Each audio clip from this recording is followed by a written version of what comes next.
What's up, banana bunch? Bunch? Bunch?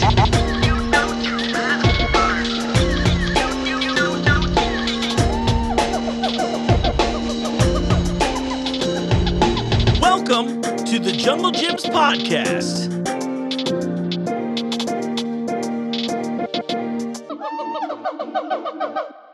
What's up, Banana Bunch? You know what time it is. It's time for another episode of the Jungle Gyms podcast. I'm your host, Mark. Welcome. Look, we got a bunch of fun stuff coming up today, and I actually have a very serious, very cool interview today, which I think if you know me well, you'll be surprised that I thought it was as cool as it was, but I really think that's all thanks to what an interesting and cool guy Bob was. But we'll talk about him in a second. I'm going to get a few things underway first, folks. I know I've mentioned it a few times, but of course, the Jungle Gyms International Beer Festival is underway. Okay, you can get your tickets now at junglefests.com. That's fest plural. It's just hard to say very clearly to make sure everybody gets it. But what's fun about that, amongst other things, around this same time, we just had this come in. I'm pretty hyped about this. This is the 6th collaboration that we've done with 50 West. This is part of the Road to the Jungle series. This is a blood orange juicy IPA. So for those of you just listening along, if you want to see this in action, you can jump on YouTube Shorts. You can jump on our TikTok. You'll see some content this week where you actually get to see me and Ferd from the beer department physically squeezing blood oranges to make this happen. I'm really excited to try it out, and we'll probably do a little review on TikTok as well. Real short stuff. The long-winded content, that's here. I wanted to make sure that you came in and tried those because these are all limited runs too, so it's like once they're gone, they're gone. I believe right now it's available in the tap room as well. And again, while supplies last. Okay, next thing that's up here. This is just a fun thing. This is a gift from Mark. So I'm pretty excited about this. I get to work on this festival with one of my favorite comedians, David Cross. Maybe you've heard of him. He's coming to the Taft Theater in May 18th. You may recognize him from a bunch of great comedy stuff, but I don't know. You're watching my show, so you probably recognize him from the Alvin and the Chipmunks movie. But no, all kidding aside, David, hilarious. Really looking forward to the show. Thanks for letting me be a small part of what you've got going on here in Cincinnati. And hey, with any luck, maybe we can bring him into the jungle. Maybe we can, I don't know. I don't really have any good jokes off the cuff for this one because he's actually somebody I respect and revere. So looking forward to that. All right. But what's been really cool here lately is that, if you're in the Cincinnati area, Citybeat magazine just did a whole big Best of Cincinnati event. And it's been really cool because they had a little event going on. So if you're watching along, well, now you get to see some of the behind the scenes here.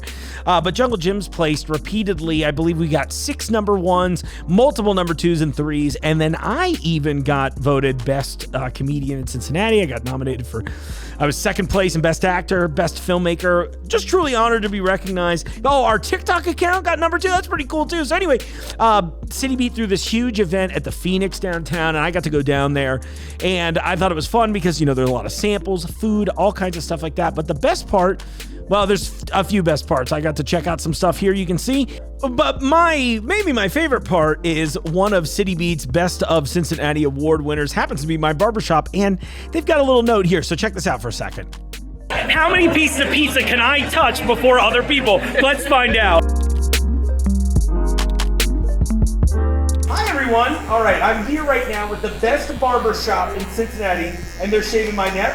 Say hello to the owner of the Bellevue Barbershop. This is Travis. Hey, what's up? Travis, welcome. Congratulations. Thank you so much. I heard you might have a challenge for my employer. So I've been into your store quite a few times, Jungle. I see a lot of barber memorabilia, and I'm just curious, maybe why, and to see, maybe you might be better than me in my job. So I'm challenging you to cut my hair. See how it turns out. Oh my gosh, I can't wait. Jungle, you got to do it, baby. It's a good get. I believe in you. Let's do it. Very cool. All right, Travis. Well, I hope Jungle takes you up on your challenge. All of you should either send me an email, podcast@junglegyms.com. You can leave a comment on the YouTube video, whatever you'd like.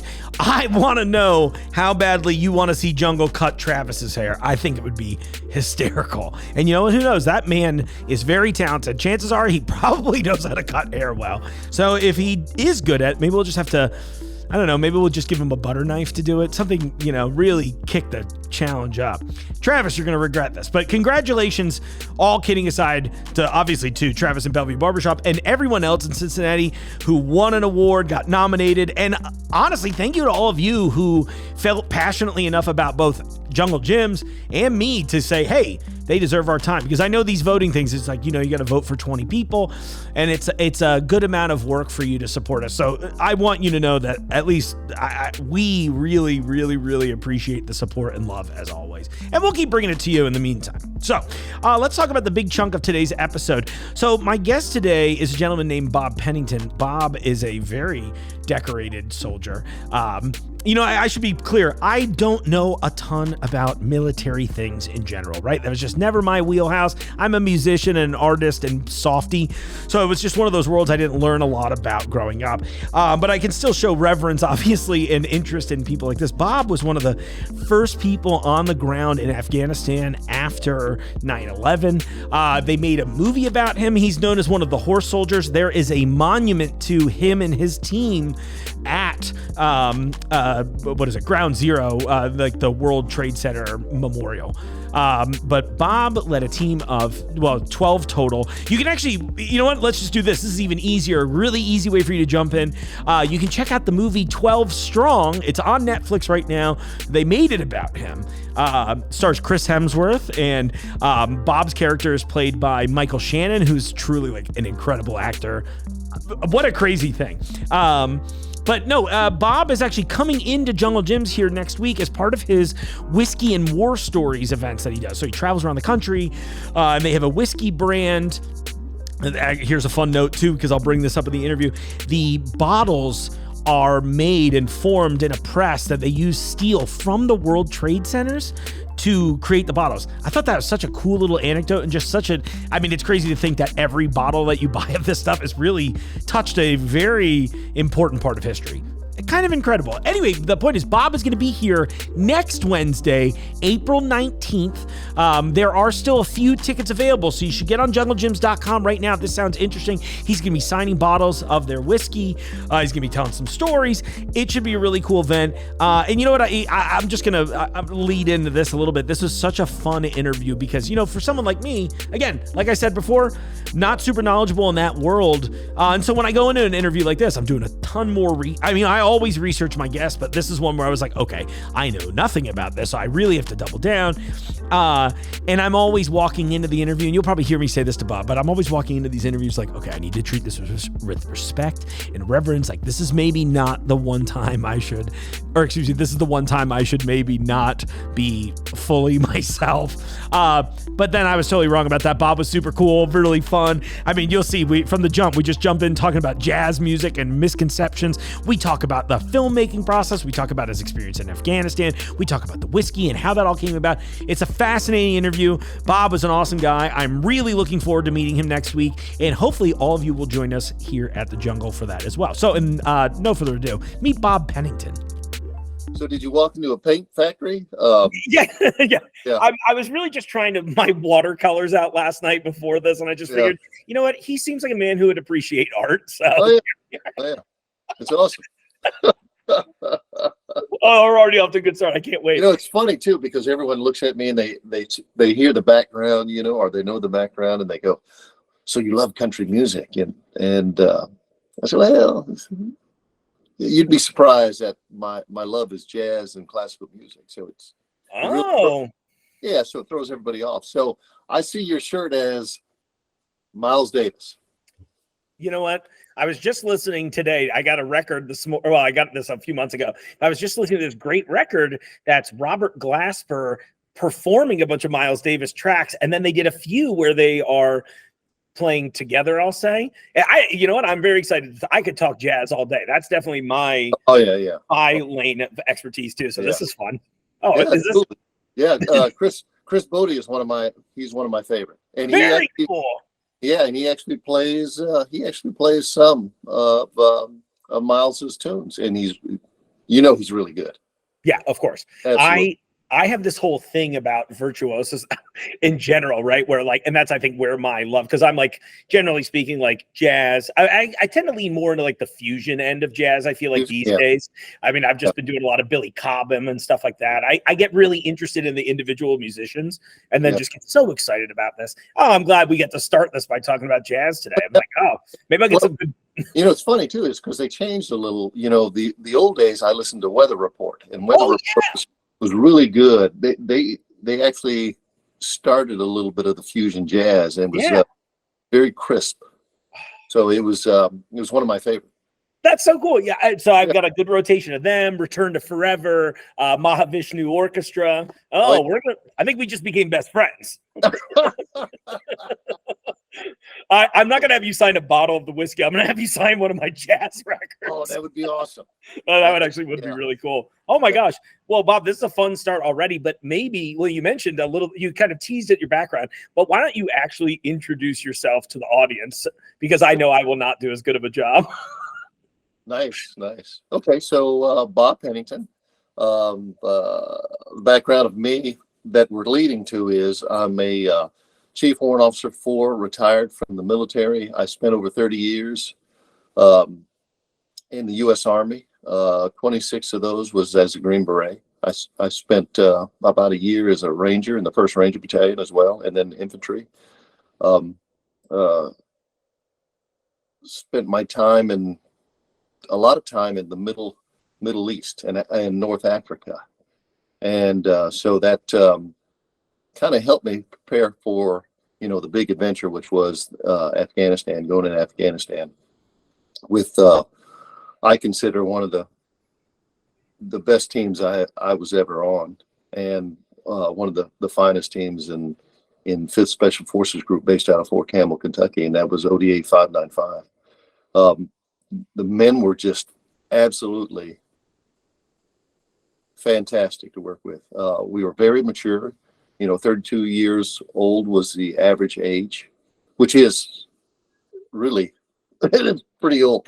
So, infantry squads are very young, and but for us, the more mature, the better you are. You're more seasoned, and and of the 12 guys that actually went in, 10 of those guys were married and had families. So we were very, very mature. Again, very seasoned, and we trained together for at least 2 years prior to even all of us prior to even going in and doing that mission, which was part of 12 Strong, riding the horses into combat, and which I still have saddle sores and yeah, I don't really have a fondness for horses right now. I'll ride one here or there. If the bit, yeah, but otherwise, hey. Yeah. But that's a little background right there. Of that time frame. It was it was funny too. I was asked not too long ago. I can't remember where I was at, and this woman asked me. She goes, "Well, would you do it again? Was it worth it?" And I said, "Well, absolutely. All of it, all the combat time, which was I ended up being in 3 separate engagements, 13 campaigns through my life, and it was, it was worth my time, and it was fun. And when I retired, to be honest with you, I missed the camaraderie of the men more than I actually missed, the operations. You don't really miss that as much. You're ready to retire, and you're ready to move on. You're ready to make whiskey and drink it. So, for me, that was it was just missing the guys and that bond we had, the brotherhood. So. And I wanted to ask you about that. You touched on this a minute ago about talking about the team itself and how it was one of the, the best teams you've ever been a part of. What are some of the traits that you really look for, or that makes that team stand out, or just in general? Yeah, that's a good question. See, there's sometimes when you do interviews, you don't really get those types of questions. Things that we look at, the greatest attribute a guy can, relate to everyone is his integrity. And those guys, they all had great integrity. Their willingness to succeed and also to learn more. That was a plus for us. Everyone wanted to learn more. So you in special forces, when you're a Green Beret, you do a lot of cross training. So like I was the warrant officer on the team, the deputy commander, so to speak, but I was also the chief of staff. So I look at our planning operations and things like that, and you can actually sit back and see the judge of character that you have on the team, and the strength and the weaknesses that the team actually has, and you can build on that. And the team sergeant himself, the E8, he is a great guy to do that, a great guy to actually look at his team, because the team is really built on NCOs, non-commissioned officers, of course. And there's the two officers, myself and Mark Nooch, who was the officer at that time. And Paul Evans was the team sergeant. So for him, he kind of built the team, and we actually ran the team, and that was a great focus, and a good way for him to judge his guys. You know what I'm saying? So he would judge the guys. He would know what those guys, the possibility Sure. of the things they could do. And so it was easy for Mark and I to say, hey, Paul, if we send so-and-so out, can he handle it? Oh, yeah. If we send so-and-so out, can he handle it? Oh, yeah. So that was a big plus for us, and he did a magnificent job. Again, the team itself was absolutely superb. And what makes that so strong is, again, going back to integrity. You've got to believe in your guys, and you've got to believe that that guy can tell you the truth. Right. And that you can, and he knows what he's telling you is what he believes, and that you can look at that and go, got it. And then you can, there's not a whole lot of guessing games, okay, I got it, man. That's perfect. I'll choose this guy or this guy. Right. So, and we kind of, when we got into Afghanistan and we first broke down into of course, an operational detachment alpha is 12-man team. Okay. And we had to push a 3-man cell way out west to Oymatok. To do that, we thought we had to pick the best 3 guys to do that. And of course, that was sitting down with Paul and Mark and myself and going, okay, what do you think? And the decision was made. The 3 best guys went out there and did the job, and actually bought us time for us to get in position and actually be successful and victorious. Yeah, I mean, it's such an amazing story, and I love hearing. It's sort of funny to me, and obviously not the experience, but more about like building team dynamics, right? That at the end of the day, it is about like you're fine. It's like setting everything in life is setting expectations. So it's kind of interesting to hear, even in a obviously infinitely more stressful situation than anything I've ever experienced. But it's that same sort of thing where it's like, yeah, you can go in there and I trust this person. Here's exactly what's going to happen, or at least something close. Here's how they might handle these variables. I mean, it's amazing to hear that. And it's such an incredible story. I think I was saying before, I just watched the movie last night. I've been reading everything this all week in preparation. So it blew me away. The movie was great too. But if you think about it, it's almost like businesses. You actually assemble a great team to do, to do a product to be successful. It's no different, really. The only difference is, they're not getting shot at. We are. So I guess it depends on the business, right? Produce wars get kind of intense. So. Yeah. And we're riding horses, which another basketball.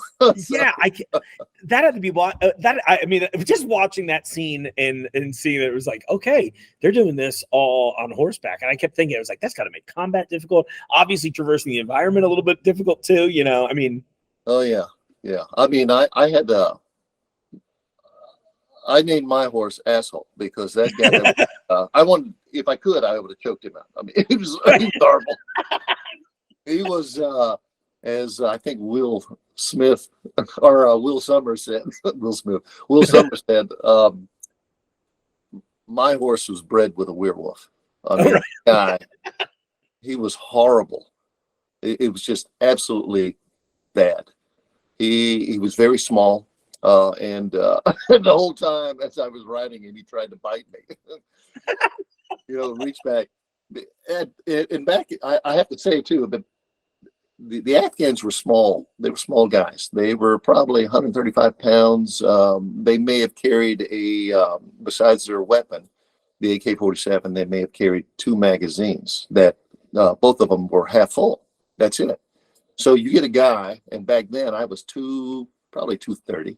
225, and you load me up with grenades, smoke grenades, little mines, PDMs we call them, a double basic load of ammo, food, water. You put all this stuff on. Now I get on this horse, I crush it. Yeah. His knees buckle, and he's ready to go down, and now he's just pissed off, and so all he wants to do is bite me. So, yeah. He's like, this guy brought his own saddlebags. Yeah. What the heck, man? Oh my gosh! So I can't blame the horse, but in a sense, he pissed me off. So. He made it a somewhat tough working in a situation. Oh yeah. Probably not a lot of love lost. I'm sure you don't keep up with him anymore. No, no, not at all. Oh no. my god. He's not my friend. Yeah. Well, hey, we're cutting him out. It's like he'll be on sale this week in the store. Yeah. All right. I want everybody to be able to try anything. Oh my gosh. Well, a big interesting part of this to me is that. Well, actually, can I ask a couple questions about the movie before I move into my whiskey lane? Okay. Yeah. So, were you pretty involved with the production at all, or I'm assuming they were consulting you and Mark a lot on this, right? No, actually not. They had a team that they already assembled. I assume they thought that we could not be on the set, and they never reached out to us. Wow. So we finally, through some negotiation of other people, we finally got on the set. I will say this: Michael Shannon was a great guy. Oh yeah, and a Kentucky resident, right? Or exactly. From Kentucky, yeah. Franklin, Cool. Kentucky. And so he actually requested many times for them to speak to the guys that were from ODA 595. And so for that reason, and some of the other guys, we Mark and I were the only ones that were on the set, and we were on the set for about 4 days. And but we did clear up a lot of things. There were some things that were during shooting that just seemed odd and wrong. And we kind of went about it, the change, through Michael and some of the other guys, saying, this just doesn't look right, and Mike would say, well, how would it look? What would you guys do? Well, we do it like this. He goes, okay. He'd put his hand up, got it. And so they do a rehearsal scene, and then like a dry run, and then he'd go, I just don't think this looks right. I think maybe we should change it like this. And then they changed the scene, and Mark and I are like, holy cow, this is Mike is our guy, but he also, how he is. He's a great character actor. He understands how to make the role better. Right. And that's what he wanted to do. He and I even went to the gym and worked out together. That's so cool. It was fun. It was fun. We hung out. We had a few cocktails. I'll tell you, he likes Malbec and vodka martinis. So he's a good time too. I love it. Yeah. But he's great. He's a great guy. He's a great actor. Chris Hemsworth was very nice. But all the other guys, Michael Pena. Oh yeah, was a nice guy. All the guys were great guys, and they were very good and loose to hang around with. You know, there didn't seem to be stress and tension. I didn't see any of that, and it was. Yeah, I do too. It was very easy going. I would have liked to stay there longer. That was our time frame, and then they let us go. But otherwise, I think the movie overall, it really showed the dynamic of the team and what the team was capable of doing, how they adapted to those harsh environments. That was an arduous journey for us, going through the Dar Yusuf and the Balk Valley, and then into Mazar Sharif, which that's not where it ended. We kept doing operations for another month and a half, and then got pulled out. But so there was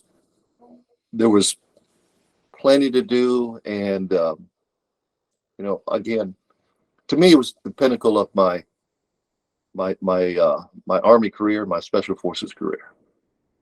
That's beautiful. Yeah. And I'm so, first, of course, thank you so much for your service. And I appreciate you just being willing to talk to me about this in the first place. Oh, yeah. No, thank you. I appreciate it, man. Of course. And go ahead. Yeah, this was fun. I mean, especially like you say, we opened up with the jazz, and that's cool. And then rolled right this. And so keep it. I'm also trying to be a loose actor.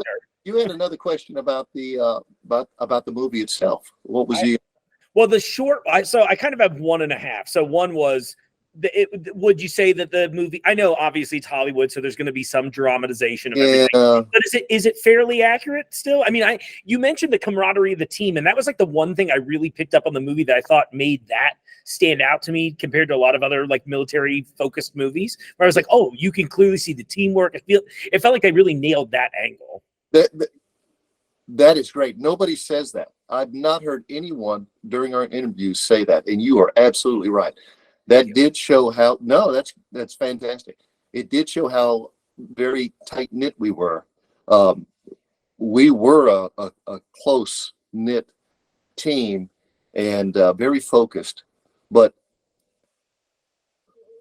we were ready to push the edge and have a good time and laugh.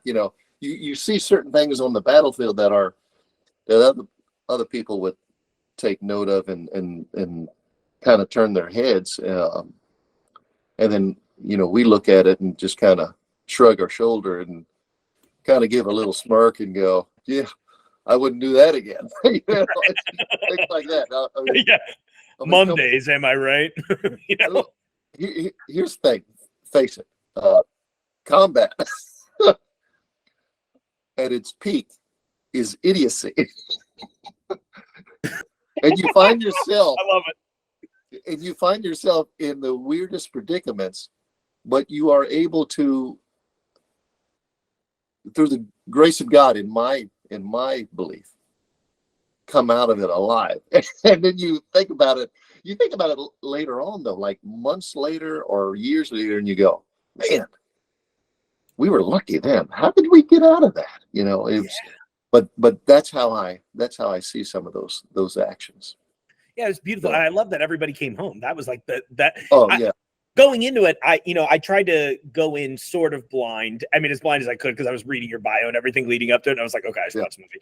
And then getting to the end and being like, wow, everybody made it home. That's, honestly, it's incredible. And it's like just the one note at the end where they were like, oh, they expected this operation to take something like 2 years and you all knocked it out in 3 weeks. Yeah. That's insane. Yeah, and that was relayed to us when we actually. So what team guys do, or the team itself, is they'll brief the commander. So that's one part of the movie that was not true, and that is myself and Chris Hemsworth. Let's say we go in and Mark is sitting there, Chris Hemsworth, and he's telling them hey we're going to be successful. This is what we're going to do. And he goes, oh, yeah, I'm going to give you the mission. In a sense, it's kind of like that, but it wasn't that way. It's the entire team that actually does what we call a back brief. And that is we are given a mission. and then you go plan that mission, and then you actually present it to the commander, which in our case was then Colonel Mulholland. So normally you get 96 hours, 4 days to plan. And so they said, hey, so they when they finally gave us the mission, which when we were overseas, they gave us the mission. They said, okay, you got 48 hours to plan. And we were, what happened in 96 hours? Well, we got to get you in. Rumsfeld really wants somebody in. We're going, okay. Damn it, that rummy. Yeah, right. I was gonna say, sorry, Don. So we had two days planned, and we planned, and the whole team presented the plan, and it was seen by the staff and Colonel Mulholland, who actually later on made Lieutenant General and retired, and one of the CIA guys. And so they sat back, and since they were teamed, and since we would be teamed going in, and they thought, hey, this is the team right here. Let's send these guys in. They are absolutely perfect for this mission, and they will do well once they hit the ground. They'll meet those problems as they encounter them and be successful, and that's exactly what we do. So amazing. So okay, so then I got to lean into the silly question. This is one Dad and I kicked around while I was telling him about this, and trying to think of how to word this. But the cast is amazing. Obviously, Michael Shannon, incredible actor. Chris Hemsworth, also great. But only one of those two were named sexiest man alive. So my question is how did Mark get Hemsworth and you got Shannon? Well, I saw your picture. I was just like, oh, come on now. Did he upset someone on the production? Well, and I always say, they come back, they always say that, and I go, hey, man, but my guy has been nominated for 2 Oscars. Yeah, he's an incredible, no shade at Michael Shannon, truly. Yeah, and then I look at Mark, and I say, Mark, did your guy get nominated for an Oscar? I think not. Yeah, but he's like, but he is an Avenger. So yeah, he's an Avenger. But wait a minute, though. My guy was General Zod. I know. Man of Steel. Yeah, great call. And I think he's in the new one this summer. I think I saw him in the preview again playing Zod again. So no, nailed it. So he is. But somebody asked me. They said, "Who would play you? Who do you think should play you?" And I said, "Well, I'm a kind of funny guy, And I looked back at that time frame and what my age was, and the guy I thought, because of his age at that time frame, was Ryan Reynolds. And I said, Ryan Reynolds would be good for me. Oh, and yeah. I could show you a young picture of me, and you'd go, "Oh wow, okay." But Mike got the call, and I'm glad he did. He was very good. Yeah, and he does have a little comical aspect to him. When I see him no one remembers him in Groundhog Day, but he was hilarious. Yes. Yeah. Oh my gosh. Yes. No, it was so funny as I was looking up.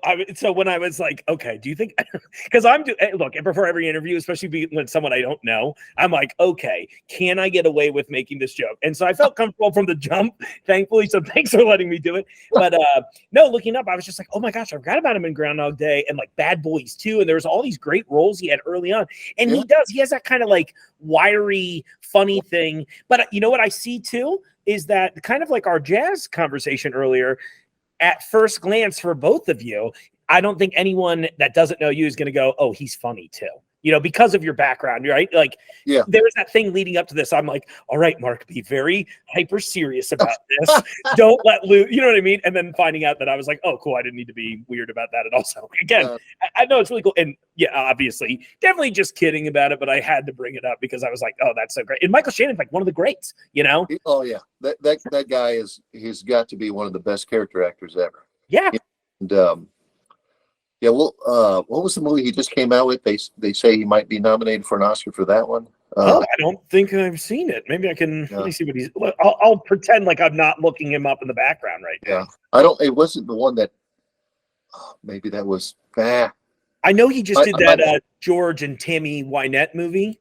I think I think that's shot locally. Maybe that's what I was thinking about. I don't think I've ever seen him be bad in anything, which is nice, right? Like, yeah. So you got lucky.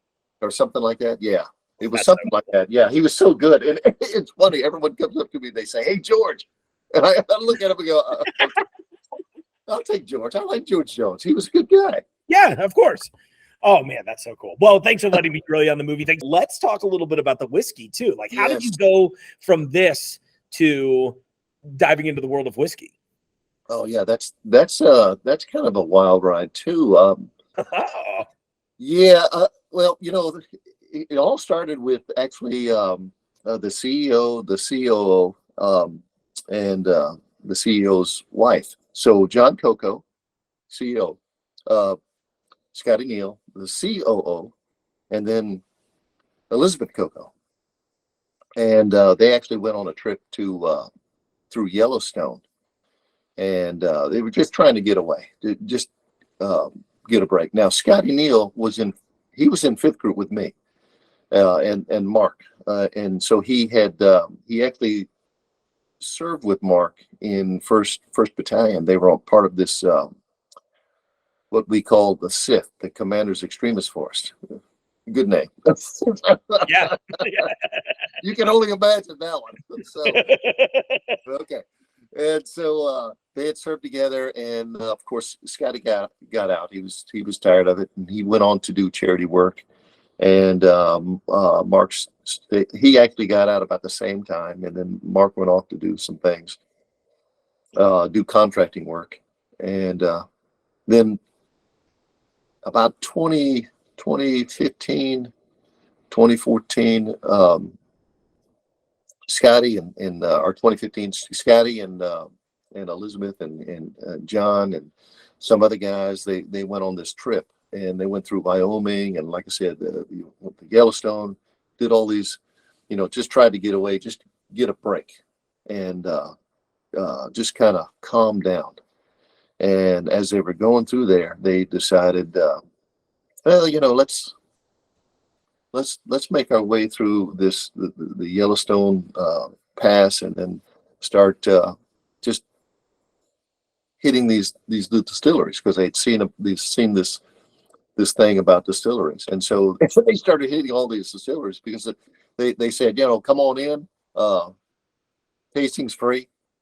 I mean, why would you give that up? Right? You can't give that up. And so as they were hitting these distilleries, they were tasting the liquor, and they were thinking, man, we could do this.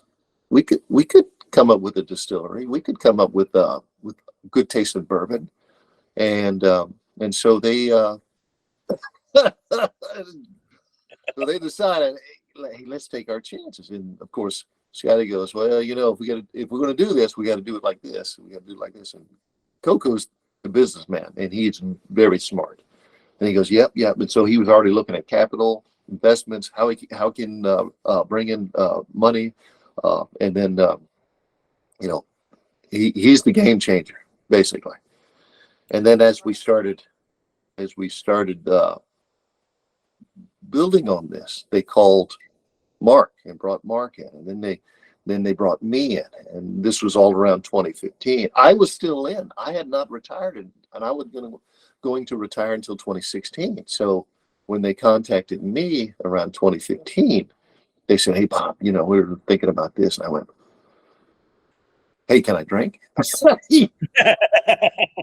Can I bust open the barrels? Can I, Yeah. can I stick the old whiskey thief in there and just have a good time? And they went, well, yeah, absolutely.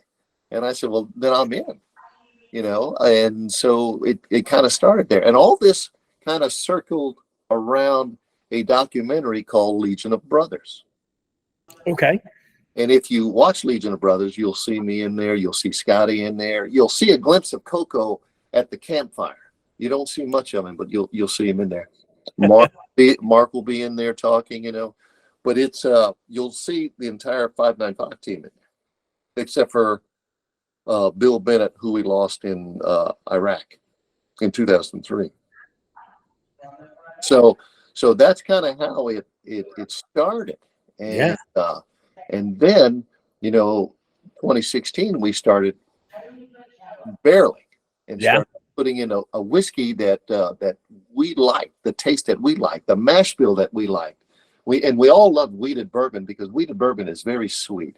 It's got a it's full of caramel and toffee and all those dark fruits, all those things that actually make a whiskey, a sipping whiskey, an easygoing whiskey, especially if you drop a little water in there, you know. Yeah. So these are the things. See, your mouth is watering. I see. Absolutely. Yes. That's actually actually me drooling on my shirt all day in preparation. That is cool too. Yeah, see, that's cool too, because if you spill anything, and heaven forbid you do, you can't tell on that shirt, and that makes you a better. Is it intentional or is it barbecue sauce? It's a game I play with most of my wardrobe. That's right, because you want to drink bourbon and eat barbecue sauce. For me, it's lamb chops. I love lamb chops. Oh, you're a man after my own heart. Great choice. Well, we have some good ones on special this week. Oh, there you go. So that's kind of how we started it, and then as we were barely going to go through the juice, 2018 is when the movie came out, 12 Strong, and so we did not want to push the whiskey out in 2018. We wanted to push it out in 2020. But we decided to go ahead and ride on the movie, and our first year, we sold 6,000 cases, which was amazing. Yeah, and you think about that, and then you think about last year, we sold 100,000 cases. So, yeah, and we're not craft anymore, and we just teamed up with Gallo. Oh, okay. Yep. E&J Gallo winery, and so look at us now, and it's steamrolling. We're just taking off like wildfire. We're hopefully projected to do 150,000 cases this year. That's amazing. Yeah, so I've been a little busy. I've been kind of popping around the country. So is the other guys. We have Will Summers from the team. We have Vince Macula from the team. Of course, Mark Nooch. Right. He's doing his stuff. And then, the Scotty Neal, of course. And so we're the guys that kind of bounce around. We have another guy, Rob Schaefer. He bounces around and signs. He was in 10th Group for a while and retired as a lieutenant colonel. And so he's done some a lot of work for us down in Florida. I stay mainly on the East Coast. The other guys have their own little region that they bounce around. So it's kind of fun. You never know who, sometimes you may get me, sometimes you may not. Sure. They all have a little comedy to them. I love it. Yeah. I think Rob might be a little bit more serious, but, and Mark is he's kind of a little serious, but you can get a little laughter out of myself and Will and, cool. And Vince is he's a funny guy. So I love that so much. Well, like I said before, it's just about I go into this assuming I'm like, all right, Mark, very serious face today. And so thank you for making it so much more fun. I mean, I knew it'd be a good talk either way, but I was like, oh, this will be. I don't think people expected the two of us to laugh as much as we have in this. No. Oh, look, man, as much as I've been through, it's I look at life more jovial now, and it's you can't stress about life in general. That just take it easy and have a good time. I'm grateful for us getting together and starting Horse Soldier Bourbon. We brought it's almost like bringing the team and other team members back together, and so you have that kind of camaraderie where you not to say you feel secure, but you feel, you feel nice and comfortable. Yeah, you're back with the boys. I get it. You're back with the boys. That's right. Put the band back together. Yeah, and Scotty just texted me yesterday, and we do a lot of charity work. We actually do a lot of charity work with Frank Siller from Tunnel of Towers, and he texted me and said, "Hey Bob, Frank wants us to go play golf in October, so and so," and I went, "I'd love to." So there, Scotty and I are going to go up there, have fun, play some golf, drink a few bourbons, maybe. Yeah. Look, It's not drinking. I gotta loosen up the joints, man. It's really about sampling. You're just really checking that it's Yeah. quality control. I get it. Yeah, You know, I can tell you're passionate about your craft. I am. And you know what's funny is when I go to the distilleries and when I'm doing quality control, I do more smelling than I do tasting. Believe it or not, everyone thinks I go up there and I just drink everything. I can't. If I drink the first 5 barrels, I'd be out. So I do a lot of smelling. I do a lot of that, and I may go through 20 barrels 4 times before I decide that I might taste 1 or 2 of the barrels. So, yeah. Well, yeah. Look at this nose, man. I got a good nose. Oh, I love it though. One thing about the bottles I thought would be interesting, and I hope this is not a question you get asked all the time, but seeing that they were using reclaimed steel from the towers, was that a request from you all, or like how did that come out? Because that to me is just such a fascinating, excellent little wrinkle in your story. Yeah, because a lot of people think it's the label, and it's not the label. The label has nothing to do with it. The labels are actually 10 labels, but they have the America's Response Monument on the label. And that's very cool. That's something that Elizabeth had come up and designed. She did a fantastic job with the bottle. Kudos to her always. And but really, it's when we started, we again, rapport. And we found out to make bottle molds, you had to have this certain type of steel. And so we'd asked Anchor Glass, well, how much does it cost for a bottle mold? It's $60,000. 1 bottle mold. Woo! You need 7 for the rack to run the molds through to make the bottles, the glass. Yeah. So so we're going, what? That's a hefty upfront investment. We can't do that. And so we were reaching out to people for steel, and we reached to the Port Authority guys who were great friends of ours. And we said, hey, you guys got any steel? Not realizing what type of steel, just that they had, but just, hey, you got this numbered type of steel. And they said, well, you know what? It's funny you should ask that. We have some World Trade Center steel that we can give to you. And we're like, oh my God, that would be an awesome story. Yes. And so they actually shipped us in these little boxes, these pieces of steel, and they kept shipping them to us because there was no other way to get it to us. Makes sense. Yeah. And then so that steel was actually melted down and made into the molds. And so we actually do have some more of that that we had been given and that we have left over. So that will run a long time. That steel will run a long time. I know there's a certain amount of bottles that are pushed through each mold that you have to pull it off the line, melt it back down, recast it, and then put it back in. But it'll still have that steel in there. So. Oh, interesting. Yeah, and it was such a fascinating process I didn't know much about. But I think this is what a cool, not coincidence, but it is kind of a serendipitous thing that happened. It is, and and it's funny too because you look at it and you see a lot of New York into our bottles, and I recently went up to upstate New York, and it was amazing how well we did up there. We don't do as well in Metro New York, which is that's fine. It'll eventually grow. Yeah. But upstate New York is just, they kill it because they know the backstory of the bottle.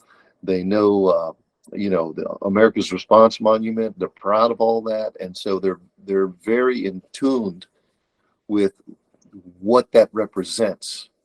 And even when I was up there and talking to people, a lot of them already knew about the bottle, and so they just wanted to purchase the bottle. And I said, you know, we appreciate that, but, you know, taste the whiskey. And when people taste it, they go, you know, this doesn't suck. It's really good. It's really good. I was loving reading the tasting notes too on the site. I was just like, oh gosh, it's about time for me to really look, Bob. Maybe you're the guy that's going to finally get me into bourbon and whiskey.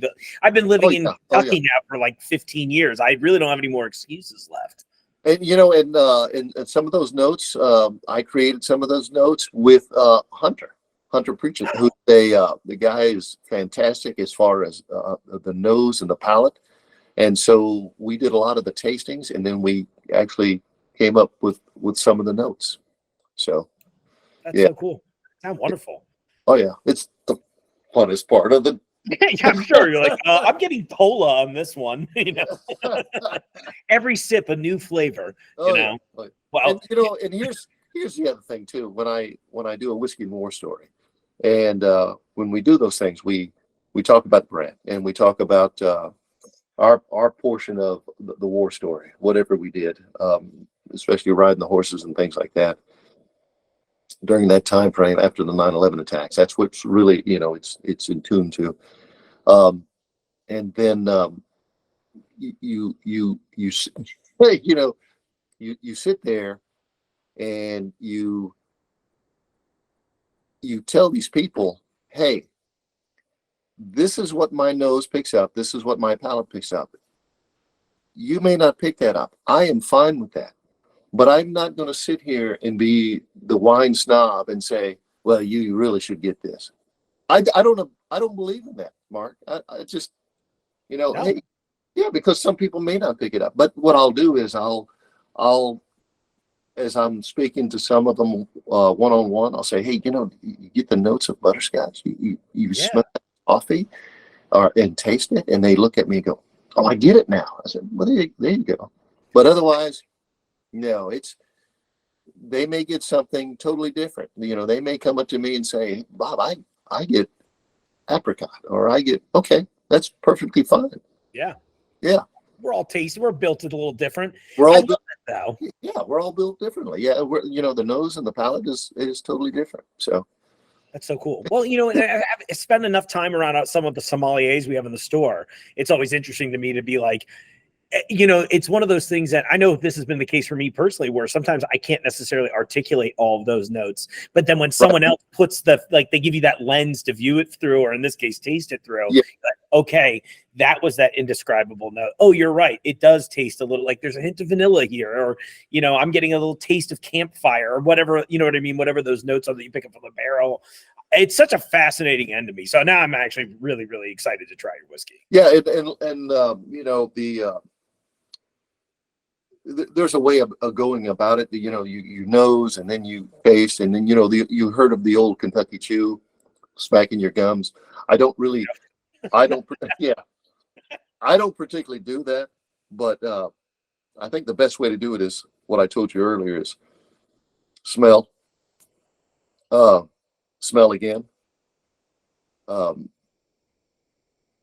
then put it in your mouth and press it up to the top of your mouth. Let it kind of run down through your gums. You don't have to swallow, but, you know, just and stop there. Then go and drop water in it. It's going to open up, and now you're going to pick up more. Then basically try it the same way with a little water in it. Now you're starting to understand. And also, the first time you drink whiskey, no matter what it is, some people go, oh, they kind of react. You know, I wasn't ready for that. But it's really the second taste that actually sets it apart and makes it, you know, that's when you really appreciate it. You know, you sit back. For me, though, it's, you know, the first is good for me. Right. But some people, yeah, you know. So, hey, I'm talking to a pro. I get it. Hey, if I'm sniffing a barrel, come on. That's a little too much about our personal lives. Yeah, I got my whole nose in there. Okay. This is good stuff. Yeah, right. Oh, that's so cool. Well, what an incredible, I mean, just what an incredible life you've had. I mean, this is amazing. I'm just in awe. I'm really, really looking forward to this event. I guess I'll maybe wrap up on this for you. I guess, so I know that Whiskey and War Stories is like a touring thing. What can people expect coming out to that here? What can they what? Oh, I'm sorry. What can they expect? Like if they come out to the event? I know we're doing a bottle signing, right? Yeah. Yes. So if they come out to the event, of course, we're doing the bottle sign. I think this is just for the bottle signing, right? Not for the. I think so. Is there? Are you doing Are you telling stories as well? I might be doing one. I have to look at but otherwise it's the signing. It's signing, and what they can get from that is the.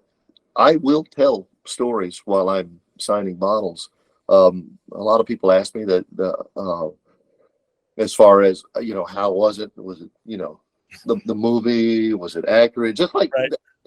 A lot of questions that you asked, was it accurate, how were the guys, was it fun, what did you do on set, things like that. Sure. I don't really get thank goodness I don't get any harsh questions. Yeah, I bet.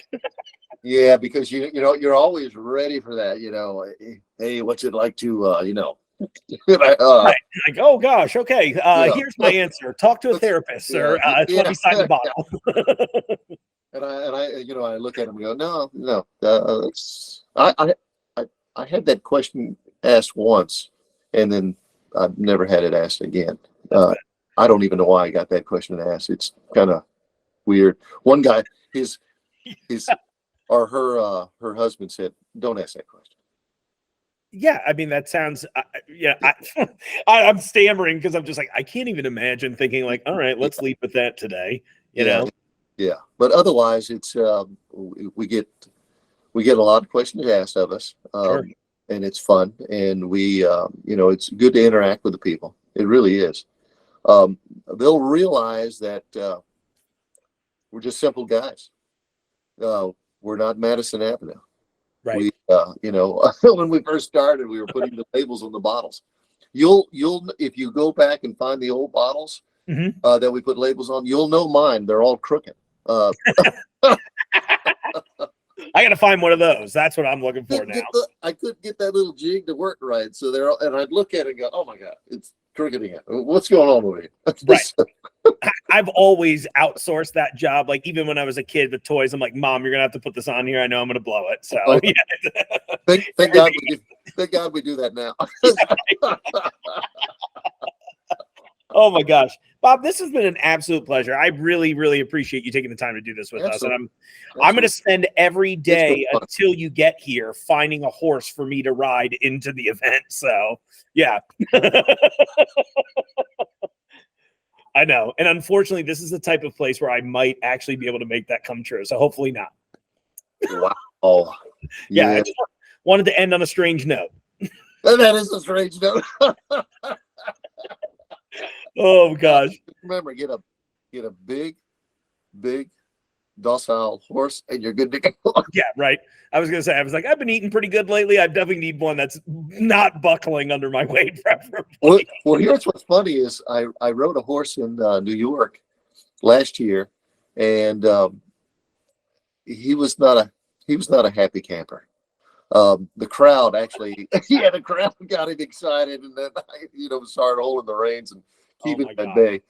But then I rode another horse in Kansas City or Kansas, and they're actually they set up a monument for 48595, and so they had brought some horses over, and that was a fantastic horse they gave me. They said, "Man, we really want you to ride this horse." I said, "No," and I was kind of hesitant. I went, "Yeah, I'll get on this guy." Oh my gosh! And he was big horse, but he was a fantastic horse, and I love it.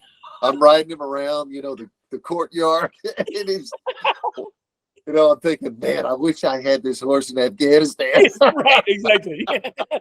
We need like a temperament test leading up. And now I'm just thinking about how much of your life has to be people just be like, Bob, will you get on this horse?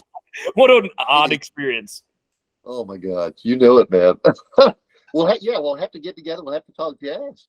Yeah, that'd be awesome. I'll be at the event, so I'll be there causing problems. Yeah. I'll probably be, who knows, maybe we'll get lucky and this will be in the rotation that day in laundry. So Cool. I like it. Yeah. Hey, thanks so much, Bob. I really appreciate it. It was an absolute pleasure chatting with you today. Truly. You too, Mark. I appreciate it, man. Of course. Thanks for having me. Oh, anytime. Yeah. Anytime we can do anything for you here at the Jungle, we would love to. Nice. I love it, man. Thanks. Of I love course. that backdrop back there too. I can't. Hey, thank you. Hey, maybe while you're here, if you have a few minutes, I'll take you in the studio. I'll show you the real thing rather than the digital recreation. Yeah, it looks like a duck back there on your right shoulder, but I'm not really sure. I kind of, when we came up with this, I was just kind of like, I want the audience to be unsure of my love of all things psychedelic looking. Yeah, I'm seeing a little of Picasso and I was trying to hit like that Yellow Submarine kind of vibe. Yeah, I was like, I don't really know anything about little Andy Warhol, That's why the shirt fits. Right. Yeah. Hey, look, I'm just happy to be here. So, There you go. man. What an amazing interview. I mean, right? Isn't that so cool? And, for me, I'm always excited when you got to imagine for someone like me who's just like, I am excited to do this interview. I don't know how it's going to go. I'm not sure what to expect. To have your interviewee repeatedly give you compliments about the questions you've asked, I felt pretty good about this one. So thanks for the love, Bob. I really appreciate it. And to all of you out there, thanks for watching the interview. Thanks for tuning in on this one. Really, really interesting. Hopefully you'll join us next week for Whiskey and War Stories here at Jungle Jim's Fairfield at the Oscar Station. Like I said earlier, tickets are still available on junglegyms.com. You can get all of your information there. I believe it starts Wednesday the 19th at 5:30 p.m., but double check that on the website. I can't look at the website and look at you at the same time. So on that, thank you all so much, as always, for tuning in. I appreciate those of you out in the audio-only world. You're really keeping it strong out there. I love you for it. And everybody that I see this. Look, YouTube's a hard nut to crack, and I see those slow numbers creeping up on YouTube. So thank you to all of you who go, hey, you know what? I'm just going to see what's going on here, too. And my favorite part about it is that you really don't have to pay attention to the video if you don't want to, but you can if you choose to. I'm here for accessibility and for options. Oh, and last but not least, I'm wearing a fun new jacket. The guy, my friend Christian, that made the jacket I normally wear, he came in with this custom one in reference to one of my biggest heroes, Edward Van Halen. Huge fan of the Dutch folk. But how cool is this? This is modeled after his Frankenstein design. I'm looking forward to the cease and desist letter that comes with this. But Christian, thank you so much for all of the cool jackets. And this maybe just start sending me jackets, everyone. Okay. That's what we want. Okay. That's it. I appreciate you all very much. Thanks for tuning in. Have a beautiful week. We'll see you next week at Whiskey and War Stories. And in the meantime, I'll see you out in the aisles. The Jungle Gyms podcast is recorded in the WJJI studio inside Jungle Gyms International Market in Fairfield, Ohio. The Jungle Gyms podcast is produced and hosted by Mark Borison.